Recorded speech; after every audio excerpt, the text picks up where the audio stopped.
AME churches in Hampton Roads also went on with their normal Sunday services today. In Norfolk, a message of forgiveness at St. John's AME on Butte Street. 10 on your side's Joe Fisher was there for the energized morning of worship.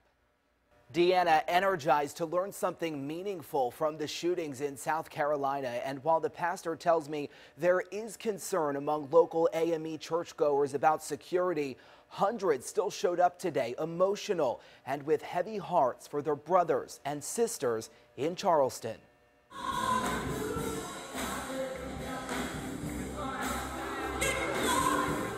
Why did it happen? I don't know.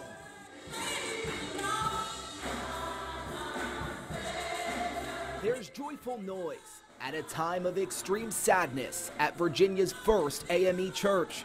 He said, if you don't forgive, I'll do the same thing to you that he did in the Bible. Pastor Burton calling on his congregation to forgive the man who destroyed so much, killing 9 people in South Carolina. It made me feel just terrible. Miriam Williams, now 84 years old, was brought up in the AME church just an hour outside Charleston before moving to Hampton Roads. If we don't forgive, it's like a cancer.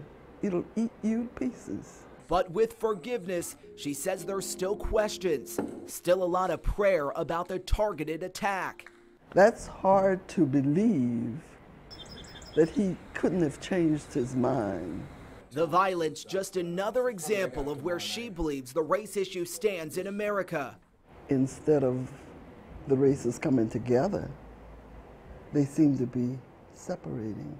Moving forward, there's a renewed conversation on church security with more than 8,000 AME churches around the globe. It could have happened at it could have happened here. Pastor Burton hoping from tragedy comes triumph, and he says it starts with saying, I forgive. We have become so reactive. It's time for us to become proactive. We need to start dealing with the fact that there are a lot of people out here who are hurting now. And tomorrow, St. John's AME will host a prayer service for the 9 victims of the Charleston shooting. That'll start at 7 o'clock and is open to the public. Pastor Burton tells me he has already called on the Norfolk Police Department to have a presence there. I'm Joe Fisher, 10 on your side.